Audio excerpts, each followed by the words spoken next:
रागे तुम्ही बघा अगदी असतं. मग मला सांगा या विश्वाच्या ठिकाणी क्रिया पहिल्यांदा घडते की प्रतिक्रिया? जरूर क्रिया घडली जाते. मग ज्या पद्धतीची क्रिया असते त्या पद्धतीची त्याच्यावर प्रतिक्रिया म्हटली जाते. बोलण्याचा अर्थ एकच का? स्वयंवर मंडपात आम्ही उपस्थित होतो. हा. स्वयंवराला सुरुवात झाली. प्रत्येकाच्या समोर तुमची कन्या येत होती. मग भरलेल्या स्वयंवर मंडपाच्या ठिकाणी जर का मला तिला वरायचंच नव्हतं, नाही वरलं असतं तरी चाललं असतं, पण हस्तिनापुरचा युवराज म्हणून इथं उपस्थित होतो. मग भरलेल्या स्वयंवर मंडपाच्या ठिकाणी तुमची ही उत्तम हात सोडून दाखविते. तुमच्या तुमच्या शिष्टाचार थांबा म्हणतोय. सहज तुम्ही विचारू लागलात कुठं गेला शिष्टाचार. मान्य करतोय कदाचित माझ्या कन्येला नाकही पुरडलं असेल. नाही मी म्हणत नाही, पण याचा अर्थ या स्वयंवर मंडपात वितंडवाद घालून त्याच्या हाताला धरणं हा तुमचा शिष्टाचार का? राजे, हस्तिनापुरची पद्धतच तशी आहे. कशी पद्धत? चोर चोरी करून गेल्यानंतर दिवे पेटवायला आम्ही धावत नाही. चोर चोरी ज्यावेळी चोरी होते तेव्हाच तेव्हा आणि जशा तसं उत्तर देण्यासाठी आम्ही सिद्ध होतो. मला सांगा, या राजदरबारी न्यायाधीश कोण आहे? संप्रत तरी तुम्ही आहात. आता या राज्याचा राजा मी उपस्थित आहे. नव्हेच तर वधूचा बाप म्हणून मी इथं आहे. माझी कन्या जर चुकली, एका वधू जर चुकली तर त्या वधूची तक्रार त्या बापाजवळ करायला नको का? निश्चितच सांगा, तुम्ही ती तक्रार का नाही केलं? राजे, अपराध माझ्या एकट्या समोर केला नाही. भरलेल्या साऱ्या युवराजां देखत ही कृती तुमच्या कन्येनं केली आणि ज्या पद्धतीची कृती त्या पद्धतीनं प्रतिकारे शब्द पहिल्यांदाच मुखातून माझ्या बाहेर पडले. तुम्ही म्हणालात भल्या राजदरबारी कृती घडली, पण दृष्टीशे फक्त तुमचा पडलाय आणि म्हणून तुम्ही हे कृत्य केलं. मान सन्मानाच्या गोष्टी सांगू लागला. तुम्हाला काय वाटलं तुमच्या हस्तिनापुराचा मान सन्मान आम्ही परिपूर्ण ठेवला नाही का? मान सन्मान ठेवून तुम्हाला इथं बोलविलं, इथं आम्ही चुकलो का? हस्तिनापुरचा मान सन्मान ठेवून तुम्ही बोलविला तर तुमच्या मुलीच्या केवळ या अवगुणांवरून दिसून येतं की केवळ हस्तिनापुरचा अवमान करण्यासाठी तिथं तुम्हाला इथं तुम्ही अवगुण म्हणू लागला. तुमच्या तरी काय सद्गुण? काय म्हणायचं? म्हणून तुम्ही तिच्या हाताला हात धरलात. वास्तविक तुम्ही मला सांगायला होतात, कारण बाप तिचा अजून जिवंत आहे. तिला शासन करण्याचा अधिकार तुम्हाला कधी पोचत नाही. मी काय करावं हे तुम्हाला कळतं. मग जर का हस्तिनापुरचा युवराज तिला मान्यच नव्हता तर हस्तिनापुरला निमंत्रण का दिला? युवराज मान्य नव्हता असं तिनं किंवा मी केव्हाही म्हटलेलं नाही. कदाचित तिला मान्य नसेल, ती वर मला दुसऱ्याला घालेल. तुम्ही शिष्टाचाराच्या गोष्टी सांगतात. कदाचित माझं तर म्हणणं असेल, तो शिष्टाचाराचा सांगतोय तो मागील इतिहास परत उघडायला इथं आलाय. बोलण्याचा वेळविदार्थ एकच. अरे ज्याच्या जीवावर आतापर्यंत तुम्ही जगलात, ज्याच्या जीवावर तुम्ही आतापर्यंत वागलात, यात भीष्माचार्यांनी असंच कृत्य केलं होतं. अगदी काशी नगरीपर्यंत जाऊन अंबा, अंबिका आणि अंबालिका यांचा स्वयंवर मानला असता तिथं त्यांनी तो विध्वंस केला आणि त्याच उदाहरण घेऊन इथं तुम्हाला उघडायचा होता. कारण कदाचित माझ्या भानुमतीनं तुम्हाला जर वरलं नसेल तर तुमचा इथं अपमान होईल असं वाटलं असेल तुम्हाला. राजे, मागील गोष्टी तुम्ही उदाहरण देऊ लागल्या. मुखातून तुमच्या शब्द बाहेर पडले. म्हणे काशी नरेश, काशी नरेश. राजा काशी पर्यंत आमचे मला भीष्माचार्य गेले. अंबा, अंबिका आणि अंबालिका यांच्या स्वयंवरात मला विध्वंस केला, हैदोस घातला. तिथं का गेले होते यांची परिपूर्ण जाणीव आपल्याला असेल. का म्हणले? केवळ हस्तिनापुराला निमंत्रण दिलं नव्हतं. मग या हस्तिनापुराला निमंत्रण न दिल्या कारणानं त्याचा जाब विचारण्यासाठी तिथं गेले होते. अरे जाब विचारण्यासाठी गेले, पण तिथं जे घडलं याला परिपूर्ण कारणीभूत भीष्म होते. तुम्ही म्हणालात अपमान झाला म्हणून ते तिथं गेले, निमंत्रण दिलं नाही म्हणून. पण काशी राजानं का निमंत्रण दिलं नव्हतं? एकच हस्तिनापूरचं अस्तित्व त्या काशी राजाला मान्य नव्हतं. नव्हे तर केवळ राजगादीवर बसलेला केवळ भीष्माचार्यांचा बंधू हे याचं अस्तित्व त्या काशी राजाला मान्य का नव्हतं. म्हणून? कशासाठी? राजा म्हणून जो बसला त्याचं अस्तित्व मान्य नाही तुम्ही म्हणतात. हा.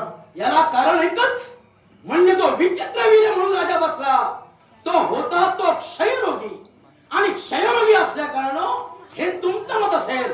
पण मी तर सांगेन तर याच्या पूर्वी या भीष्मानं आणि राजा शंतनूनं काशी नरेश काशी राजा याचा अपमान केला, म्हणून त्या अपमानाचं शैल्य म्हणून त्यानं तिथं त्याला बोलविलं नाही.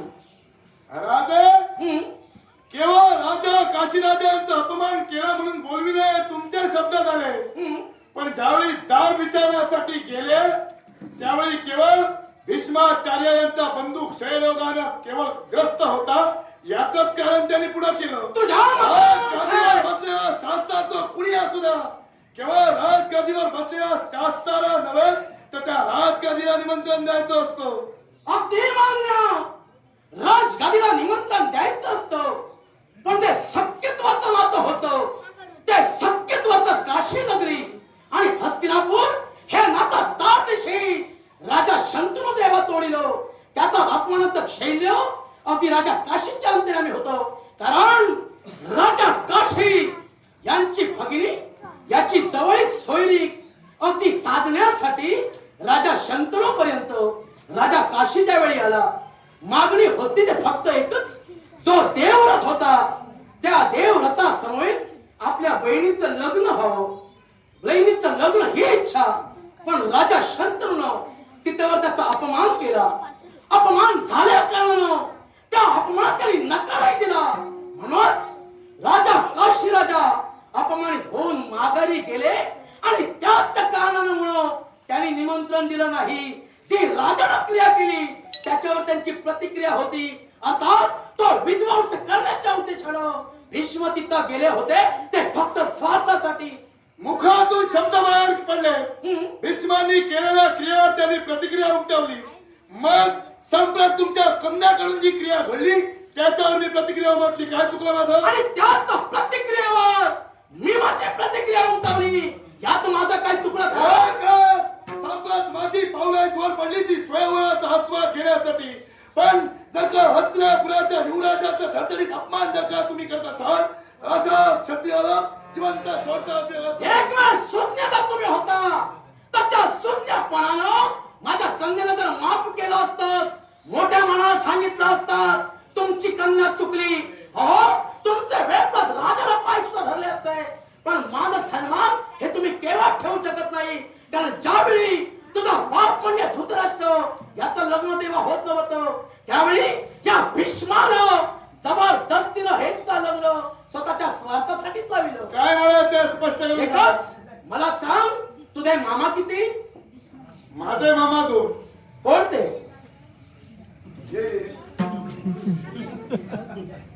आपलं समोर हे आणि दुसरे मामा शकुनी. हे दोन तुला ज्ञात. मी सांगतोय तुझे मामा एक आणि दोन नव्हे तर 100 होते. पण त्या 100रातील फक्त एकच जिवंत राहिला. याला कारण म्हणजे भीष्माचार्य. आणि त्याच भीष्माचार्याने आता तुझ्या मामानं नवेश गांधार नरेश राजा सुबल याला कारागृहात डांबून ठेवलं. ते स्वतःच्या स्वार्थासाठी. केवळ तुझी आई म्हणजे गांधारी हिला सुद्धा माहित नव्हतं तुझा बाप आंधळा आहे. आणि हे सारं झाकून ठेवून मनाविरुद्ध अगदी तिथं लग्न लागलं. याचा प्रतिकार उठला. त्यात अपयश गांधार नरेशाला आला. म्हणून साऱ्यांना कारागृहात बंदिवान करून ठेवलंय. आणि स्वाभिमानाच्या गोष्टी सांगून इथं जो आला अरे आप सगळ्याचा राज करून आणि मोठेपणा सांगतो. राजे भीष्माचार्याने मला गांधार देशावर आक्रमण करून साऱ्यांना बंदिवान केलं. नव्हे तर माझा बाप आंधळा लपवून ठेवलं. गांधार देशातील केवळ गांधारीनं केवळ ती कोणत्या कर्माने मंडित होती हे कुकर्म लपवून ठेवलं नव्हतं. हे कुकर्म म्हणतोय असं काय ते? एकच ज्यावेळी विवाहासाठी तिथपर्यंत गेले त्यावेळी तिचा पहिल्यांदा विवाह झाला होता हे तिने सांगितलं होतं. अगदी मान्य म्हणाल असते, सांगितलं नव्हतं. मग हे कुकर्म नव्हे? हे कुकर्म म्हणतोय, पण ते लग्न का केलं गेलं? एकच, जिच्याशी तिचा विवाह होईल तो तात्काळ मृत्युमुखी पडेल हा तिला मध्ये शाप होता. मग सांग, हे जर त्यांनी केलं कुणाच्या भल्याचं केलं? मी काय म्हणालो, जर भल्याचा जरी असतो तरी इच्छा अपेक्षा तिथपर्यंत किंवा धृतराष्ट्र नव्हे तर भीष्माचार्य गेले होते. जी जीवनात घटना घडली ती सत्य परिस्थिती सांगणं क्रमप्राप्त नव्हे. मान्य. मग ती न सांगितल्यामुळे पुढचा प्रमाद घडला. त्याने मला न सांगितलं म्हणून प्रमाद घडला. पण ज्यावेळी नकार दिला त्यावेळी या भीष्माने अधिकारात आणि सत्तेचा डोकं ठेवून हे लग्न लाविलं. ते मान्य झालं. लग्न लाविला पहिल्यांदा ज्यावेळी सत्य समोर आलं त्यावेळी बंदिवान केलं. मग ज्यावेळी बंदिवान तुम्ही केलं त्यावेळी तुझ्या आईचा त्याने विचार केला होता का? आईचा विचार करण्याचा प्रश्न उद्भवला नव्हता. हा म्हणून? प्रश्न उद्भवला तो हस्तिनापुराचा. आणि हस्तिनापुराचा ज्याला अवमान केलं त्याला शासने घडलेलं आहे. मग तुम्ही म्हणताय हस्तिनापुराचा अवमान त्याने केला, मग राजा धृतराष्ट्रानं तुझ्या आईला का नांदवलं? एकाच उद्देशानं केवळ तिनं सुद्धा केवळ आपल्या पिताशी एक व्रत राहिली. माझ्या पित्याचं पाणी ग्रहण करण्यासाठी माझी माता तत्पर ठरली. माझी माता पित्याशी एकनिष्ठ राहिली म्हणून त्याला तिने नांदवलं. मग तिची निष्ठता राजा शिवांच्या पाठी भीष्म ठेवू शकत नव्हते का? निश्चित. कारण केवळ तिचं सुख पाहिल्यानंतर गांधारीचा सुजलाम सुफलाम झाला यात वाईट होणार होता का? अरे तुझा एक मामा जिथं जिवंत आहे तिथं 100 मामा राहिले असते, तुझं वाईट झालं असतं का? मामा जिवंत राहिल्यापेक्षा मेळ्याच्या मुळाची कारणीभूत मी मग म्हणालो. ज्यांचं कर्म ज्या पद्धतीने अनुभवलं त्या कर्माची फळ त्यांना भोगावीच लागली. आणि त्याच कर्म करत निमित्त फक्त माझ्या पोरीला तोंड मुरडलं हे जर घेऊन चालला शहीद सुयोधन इथं तुझा मान सन्मान ठेवलाय तर अपमान होण्यासाठी चालतोय तो. नाही तो केव्हा अपमानाचा सूड तुमच्या वडाला घेईन. माझा शतकम प्रतिशतम हे राजाचे कथा शिकाला तुझा आभार. अधर्मास कधी रे माधव अधर्मास कधी रे माधव कवनी मोह पडावा कवनी मोह पडावा मोह पडावा